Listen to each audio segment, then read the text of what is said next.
that was a special night. That was a special game. And I got to give it to our guy. I mean, the heart, the soul, the grit that we kind of finished with last week, and what they did this week and what they showed me, especially there in the second half.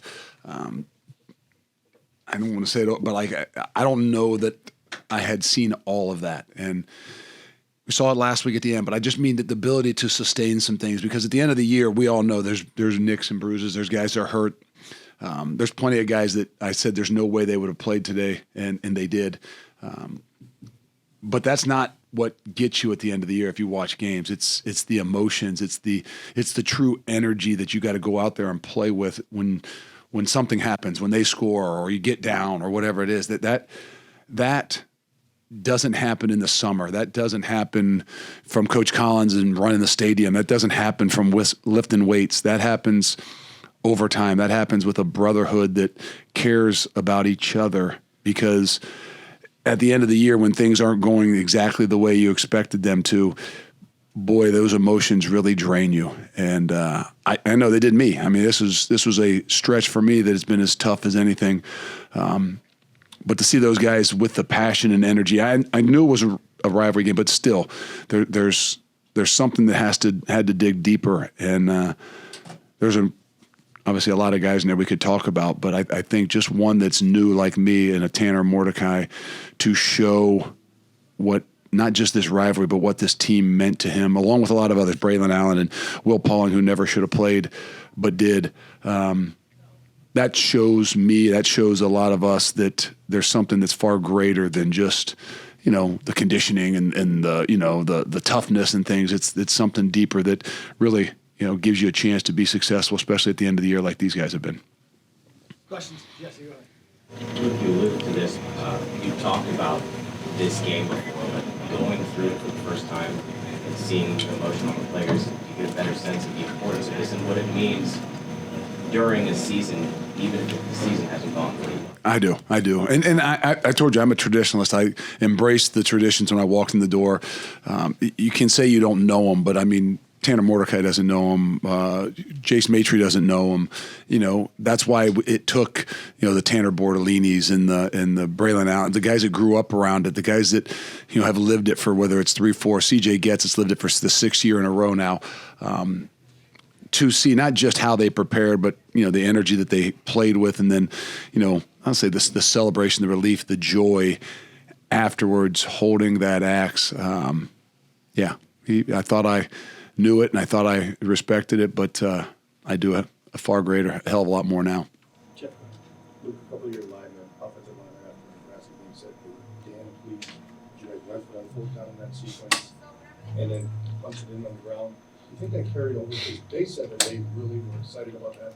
They're hoping to do more of that. Yeah, I do. I mean, I literally, that was we didn't talk as much about the 4th down call last week after the game. I'm glad, because every other one of those calls hasn't quite worked out and looked like they were bad calls, but it was all because of those guys. It wasn't anything else. It wasn't, we have a good idea what they're going to do, and we've been stopped on 2 other 4th. Like, look, if we're going to be who we want to be, we're going to have to put it on those guys' shoulders. And I think that is a part of that momentum and energy and that those guys create. And I think it carried through. I mean, they did a really good job, obviously, in the first half, but I think they took over in the second half and gave us, that time of possession, gave us that ground game. They gave us that time. I thought they did a really good job of controlling the line of scrimmage in the first half, and I think they owned the line of scrimmage in the second half.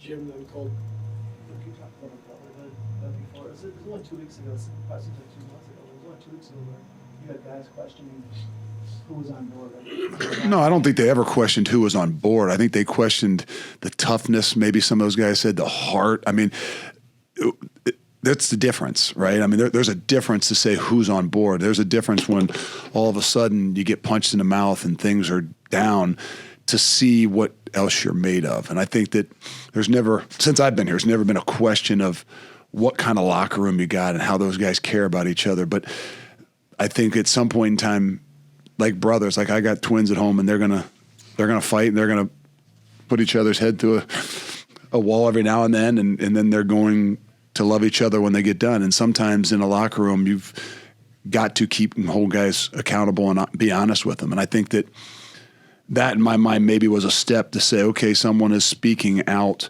about what we need to do better as a team.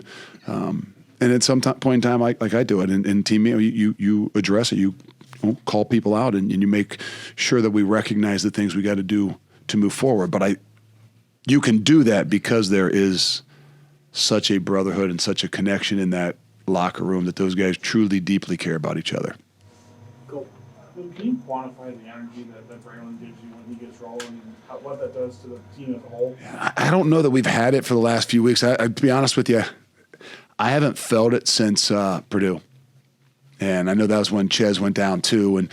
And after that, I don't know that I had felt that energy from that position in particular. It's had some games and some situations and maybe some second halves, but it is. I mean, we all know what this program's been built on, right? It doesn't mean it has to change. Yes, it might look a little bit different, but it's still about the physicality. It's still about the line of scrimmage. And it's still about those guys in the backfield. And, that's where I felt it in the first half, but it was the second half. And I think that if I've got the biggest smile on my face, it's because of that. It's because of the line of scrimmage. It's because of the ability to pound it and wear somebody down. That's the way I want to live my life. Jesse, you referenced before this previously being one of your toughest stretches as a coach to go through. What lessons, if anything, do you think you learned from your first regular season going through something like that?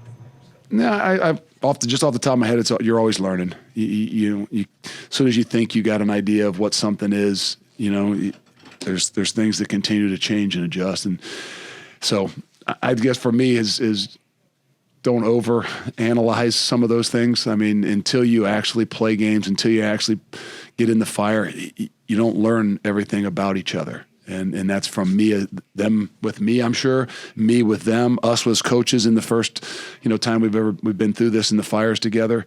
I think that would be my initial, you think sometimes I've been doing this for a while now and I've been in this position before. I got a better idea of what it's going to be like. And the reality is you don't. And there's a lot of things that we got to find out about each other as we go through these journeys. Cool. You mentioned Tanner and the emotions he had after this one. I mean, how impactful is it to have a guy at quarterback that can keep you out of some of those negative plays with his mobility and just create something out of nothing? Well, the quarterback is the multiplier. Let's just be honest, right? I mean, like running the football and pounding and things, but a quarterback is a multiplier. A quarterback, if you have a guy on your team who's like a dude, he makes everybody better. I mean, he makes the defense better. He makes everybody on offense better. Just that comfort level of having a guy that and trust no matter what the situation is, you got a chance. And obviously Tanner's been up and down. He's been hurt and he's been injured, but you saw tonight what Tanner Mordecai is, the competitor that he is. I mean, whether it's 4.5, 5 weeks after, it means something to him. This isn't some place he walked in and rented. This is a place that he deeply invested in, and I'll forever be grateful for that.